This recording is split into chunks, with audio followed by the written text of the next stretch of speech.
वक्फ का मतलब है देवोत्तर, भगवान को, खुदा को समर्पित। खुदा तो सीधे आके जमीन पे रहता नहीं है, वो जमीन पे रहने वाला चीज भी नहीं है। वो खुद ही कहते हैं कि काबा के ऊपर 7वें आसमान पे रहता है। मुसलमान एक तरफ सौगाते मोदी ले रहे हैं, तो जब सौगाते मोदी हाथ फैला करके आप ले रहे हो, सेवैयां बना के खा रहे हो, तो ये भी तो सौगाते मोदी ही है। लॉ एंड ऑर्डर की दृष्टि में हिंदू मुस्लिम नहीं होता है, लॉ एंड ऑर्डर की दृष्टि में दंगाई और निर्दोष होता है। देखिए, वक्फ जो है वो राजनीति की ही देन है। किसी समय राजनीतिज्ञों ने ही उसको मान्यता दे दी थी। विशेष करके जब भारत पाकिस्तान में अदला बदली हो रही थी, तो जो मुस्लिम यहां से जा रहे थे वो चालाकी कर रहे थे। क्या चालाकी कर रहे थे कि हम चले जाएं और हमारी जमीन हमारी ही रह जाए, तो हम वक्फ कर दे रहे हैं। तो बताइए, तो आप जा रहे हैं तो वहां जाके हिंदुओं की प्रॉपर्टी पे आप काबिज होंगे, तो आप यहाँ तो अपनी छोड़ के हिंदुओं के लिए जाइए। तो ये हिंदुओं के लिए छोड़ी जो जगहें थी उनको वो वक्फ कर गए, और वक्फ कर करके उस पर बोर्ड के माने मुसलमान ही काबिज हो गए।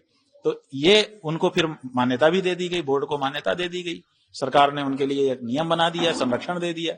तो ये राजनीतिक संरक्षण के कारण वक्फ बोर्ड के बाद इतनी संपत्ति आ गई, जबकि उसपे अधिकांश पर हिंदुओं का दावा था, क्योंकि जो पाकिस्तान की ओर से हिंदू आए थे उनको उस जगह को आवंटित किया जाना चाहिए था। अब हो गया। अब वक्फ का मतलब है देवोत्तर, भगवान को, खुदा को समर्पित। खुदा तो सीधे आके जमीन पे रहता नहीं है, वो जमीन पे रहने वाला चीज भी नहीं है। वो खुद ही कहते हैं कि काबा के ऊपर 7वें आसमान पे रहता है। तो वो तो वक्फ कर दिया आपने, उसको समर्पित कर दिया, वो तो कभी आके रहेगा नहीं। वो क्या करेगा, अपने बंदों को कहेगा कि आप यूज करो, माने मुस्लिम समाज के हक में उसका उपयोग होना चाहिए। अब वक्फ बोर्ड से ऑडिट किसी ने कभी नहीं मांगा कि तुम्हारे पास कितनी कुल जमीन है, उसमें से कितना तुमने उत्पादन किया, कितना मुसलमानों के लिए उसको लगाया। कभी किसी ने 78 साल में कोई ऑडिट ऐसा नहीं हुआ। आपने सचमुच उसका उपयोग किया कि नहीं?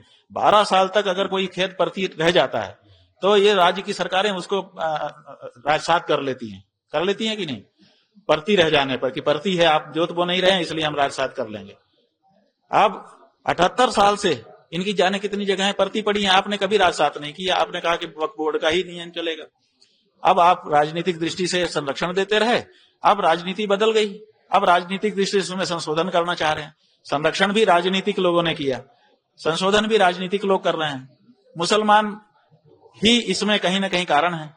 अब मुसलमान एक तरफ सौगाते मोदी ले रहे हैं, तो जब सौगाते मोदी हाथ फैला करके आप ले रहे हो, सेवैयां बना के खा रहे हो, तो ये भी तो सौगाते मोदी ही है। इसको इनकार क्यों कर रहे हो, थू थू क्यों कर रहे हो? ले लो। तभी तो मुर्शिदाबाद जैसी घटना हो रही है। भाई, मुर्शिदाबाद जैसी घटना कोई भी करे, मुर्शिदाबाद जो है, देखिए ये जब लॉ एंड ऑर्डर का सवाल आ जाता है, उसमें जब कोई मुस्लिम हिंदू कहता है तो हमको बिल्कुल समझ में नहीं आता। लॉ एंड ऑर्डर की दृष्टि में हिंदू मुस्लिम नहीं होता है, लॉ एंड ऑर्डर की दृष्टि में दंगाई और निर्दोष होता है। तो अगर दंगाई चिन्हित करके पकड़ लिए जाए और लटका दिया जाए, माने कड़ा दंड दिया जाए, रूह कांप जाएगी।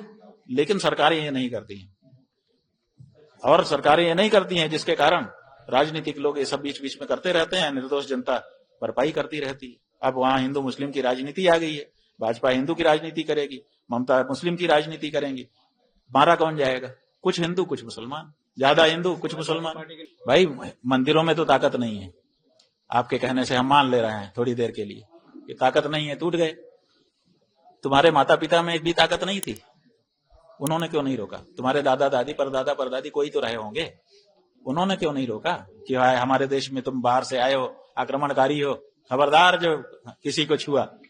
हम तो मस्जिद को भी बचाते हैं, आप तो सबको बचा रहे हो ना, तो आपने मंदिर को क्यों नहीं बचा लिया? आप तो राजनेता हो, आपकी दृष्टि में तो सब होना चाहिए।